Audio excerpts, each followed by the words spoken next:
Danylo Mokryk, who's currently working on documenting alleged Russian war crimes and acts of genocide in Ukraine.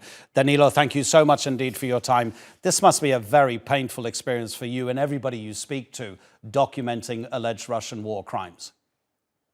It is, especially that now we have more facts emerging from the newly liberated territories in the Kharkiv region that you just showed in your story.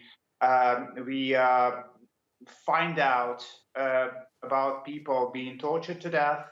We find out about, we just found out a few hours ago about a group of adolescents, teenagers, that were being held in a basement in Kupiansk. It's another town in the Kharkiv region. So we are bound to, each time actually Russian forces retreat from a part of territory of Ukraine, we are bound to learn about new atrocities and war crimes and the cases of torture. So you know, it's a culture of fear that emerges everywhere Russian troops are, and each time they retreat, we learn about it. And in some cases, what we are learning now is reminiscent of the Bucha massacre we learned about in early April. It's perhaps not as massive as it was in Bucha and the Kyiv region in April, but we still have to learn. We still have to find out the extent of this. Yeah, we all remember those mass graves discovered in Bucha, not far from the capital, Kiev.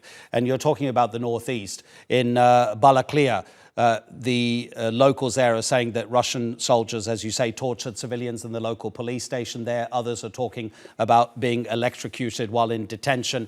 From the people, Danylo, that you have spoken to, do you get the impression the conversations that the Russian soldiers are having while committing these atrocities, are they talking about orders being given to them to act like this?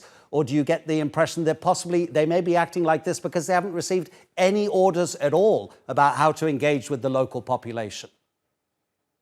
We have actually very different cases.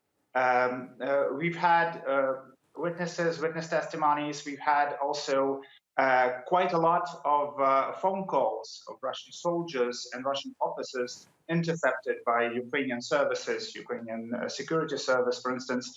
And we can see that sometimes they are being given orders to attack civilians, but sometimes they just do it on their own initiative. So you know, it's hard to find a general rule because we have really different cases.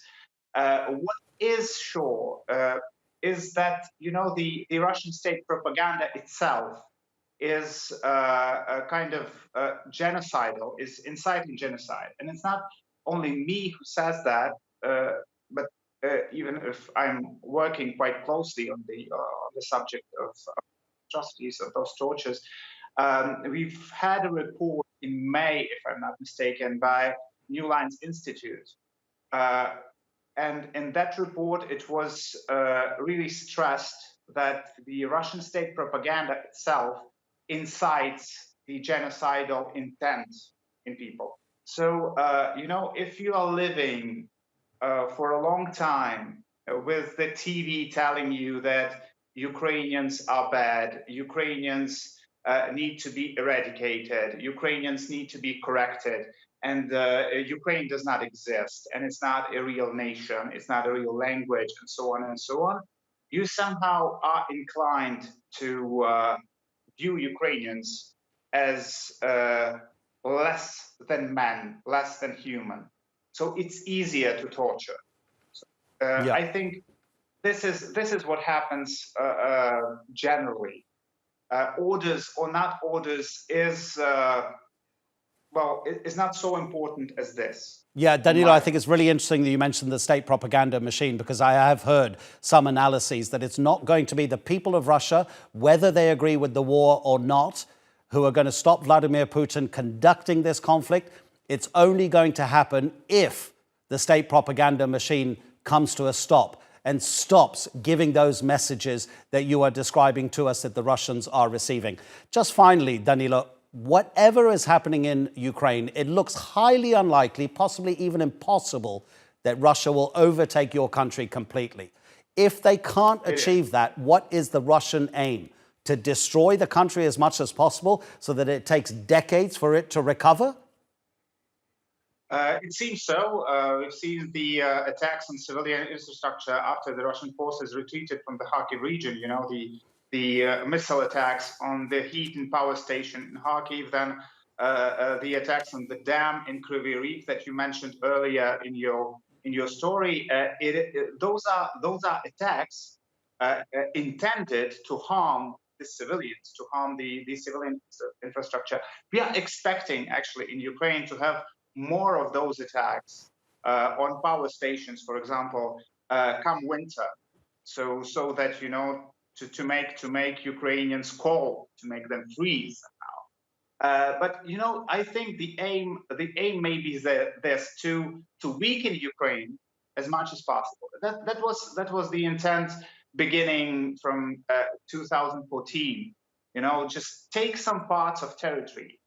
To keep the pressure on Ukraine, to weaken Ukraine politically, and somehow create instability in Ukraine. So I think you are correct to say that Russia is in it for a long run, and it will do whatever it can to weaken Ukraine and to even if it takes make civilians suffer by thousands of hundreds, by millions. Russia will not stop at that. Danylo, I really appreciate your time. Thank you very, very much indeed. Danylo Mokryk speaking to us from Kiev. Take care.